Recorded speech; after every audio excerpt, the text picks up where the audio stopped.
Hey guys, welcome back to my channel. I'm Danielle Lechuga, and today I'm going to show you how to paint a Fortnite fondant cake topper. And I'm starting off with my fondant, and I'm adding some CMC powder, and I'm just mixing that in and making sure that it's really incorporated into my fondant. This helps the fondant to dry faster, and I'm actually going to stand this straight up onto my cake, so I want to make sure that it's really firm, and I want to make sure that I add plenty of CMC powder to make sure that it dries properly. And I'm just rolling this out to make sure there are no cracks on the side that I'm going to be painting. I measure my picture and make sure that the fondant that I rolled out is large enough for the picture. And I'm using a drafting table with a light against it to trace my image, obviously the other side of the image, with pencil. Don't worry, it's non-toxic, and the very small amount that you will get on your fondant is not going to harm anyone. So I'm going to press this onto my fondant, and I'm pressing it and just rolling it, not so hard that I'm making dents into the fondant. I'm just kind of like rubbing to get my image to transfer onto my fondant.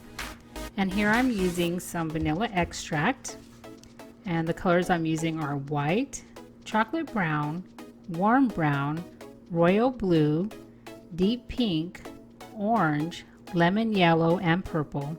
And I've got a napkin and 2 cups of water to clean my brushes. I have my paint palette, and these are the brushes that I recommend that you use. I have one that has a fairly firm tip, the thinner one, and this very fine one, as well as this it's like a flat squarish type brush, and I will put links below so that you can purchase similar items that you need to paint your fondant cake toppers.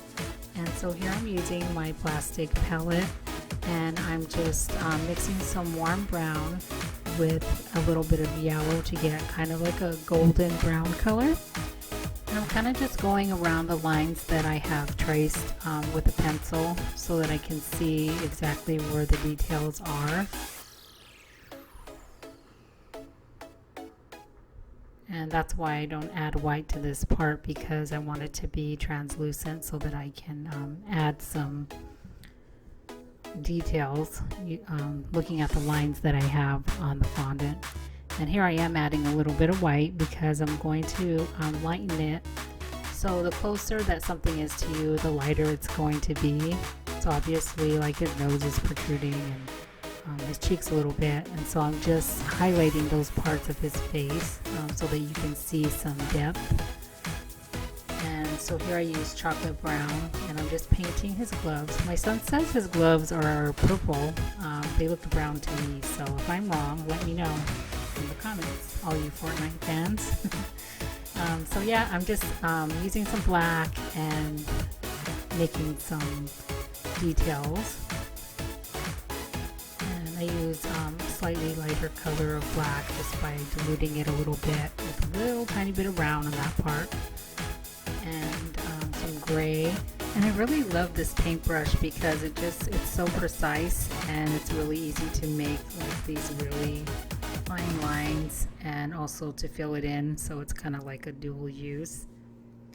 And for the top part of his baseball cap, I'm just shading in the sides with a lighter color, and I'm just using straight white on top of the gray that I used. It just kind of blends in better that way. The white fades a lot, so even if you put it, if you put it on a darker color, it usually fades a little bit at least, and it just is a really good way to blend your colors. And now I'm just going over, using my same color so that I'm not constantly cleaning my brush and getting a new color. I'm going to try to do all the gray that is on this picture. And now I'm moving on to my black and painting the baseball cap, the visor part of his cap, and just filling in the black parts now. And again, just loving this brush. It's super easy to use. So on this part, I'm very careful to just kind of make a little circle for the, I guess I don't know if they're screws or what, but if I were to just paint white on that, it's gonna fade, like I said. The white tends to fade, so I wanted to make sure I actually just left that part as white as I could. And now I'm just filling in this part that for his glasses, and I used some purple for that.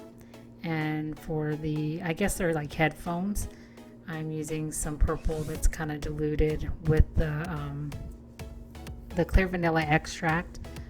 So that's what you use it for. You're gonna dilute your colors. Sometimes it's gonna be darker, sometimes you want it to be lighter, and so you just gotta kind of find the right mix for that. And you might want to like use like a little piece of fondant off to the side to kind of test your colors and make sure they're looking how you want them to. And so now I'm using some pink for the sleeves, and this part, you know, was kind of hard to see, so I kind of just looked at the picture and just, you know, freehanded the little skeleton base on there. I think it came out pretty good. And now filling in this, I don't know what it is. It's like a, I don't know what that is supposed to be. I think it's some kind of computer on his arm. So I used blue for that, the royal blue mixed with a little bit of white. And now I'm just painting the top of his hat, or what is that, a hoodie? So I'm painting his hoodie white. And you might not be able to see it too good on your screen, I'm not sure, but I can still see the details of the pencil that I had previously put on there. So I'm using that as my guide, and just a little bit of white highlights. So here I'm mixing the color for his lips, and I used a little bit of chocolate brown with just a smidge of black, and I diluted it with the clear vanilla extract. And what I'm doing is I'm just outlining the top of the lip very carefully, and then I'm going to fill that in and add just a tiny bit of white to kind of highlight the middle part of the lip. And for the bottom lip, I used a little bit of orange with a tiny bit of pink and some warm brown. And I used clear vanilla extract also to dilute that. And if you put a little too much, you can just use a napkin to kind of dab it off. And just re-outline that lip. And so now I'm adding the details on the face. And I used chocolate brown for this with just a little bit of the clear vanilla extract. And I'm just lining the outside of the face and the chin. And what I did here is I actually just removed all the paint off my brush, and I'm kind of just dabbing it and using that to blend the colors, because I really want the face to be blended really nicely. And so I have my very fine paintbrush here, and it's great for just defining those tiny little details, especially if you're doing like really long lines. If you get into little tiny lines though, it can be a little difficult to control.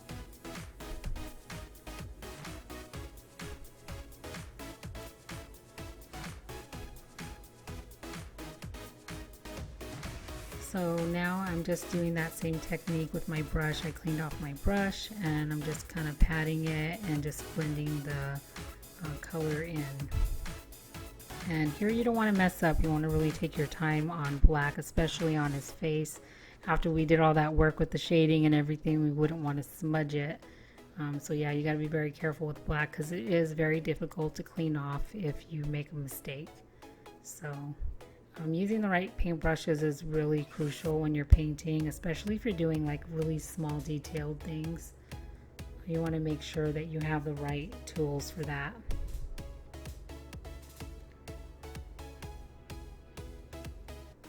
So now I'm just adding like the dips in his sleeves and the shading like on his shirt to show like the creases. And I'm using like different shades of gray. By mixing white and black, you get gray, and just by adding more white to your black, you can make a lighter color of gray. And adding shadows where I see all the shadows on the picture.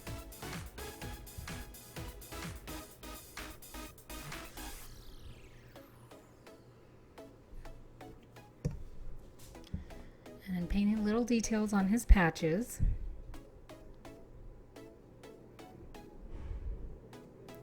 And this really can be a fun project to do. I really enjoy painting, and it's a great way to add a really detailed piece to your cake. To sit here and mold something like this would probably, it can take up to 9 hours, like depending on how fast you are. So, you know, if you look at it, you'd have to cut all the little tiny pieces that are on his arm and his little headphones, and it would just be a very time consuming piece. So this is a great way to make like some type of either superhero or like a gamer cake, and add you know, all those little details at in a much faster, more efficient way. But this did take about 2 hours to make.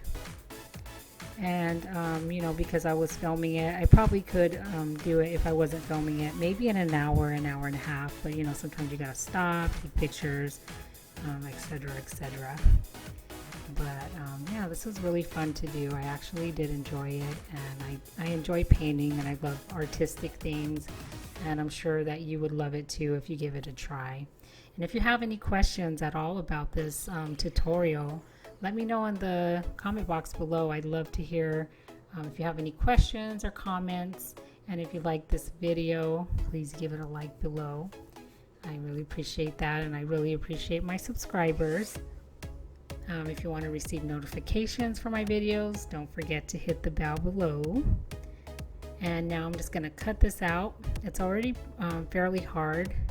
It's only been actually a couple hours since I rolled out the fondant, but it's already pretty hard. So you want to make sure that your X-Acto knife is extremely sharp, and make sure that you're very careful when you pull it away, because you don't want it to rip. But there we have it. Quickly, I'll show you how I put it on the cake. I just added some skewers. I didn't want to drive these into the topper because I'm pretty sure that it would crack it. So this is a better way to do it. I found just add some white chocolate to your skewers, and then just attach your fondant to it, and it stands straight up on the cake. And the name of this character, I believe, is Stratus. Who's your favorite Fortnite character? Leave a comment below. I'm Untitled Chapter, and thanks for watching. See you next time. Bye.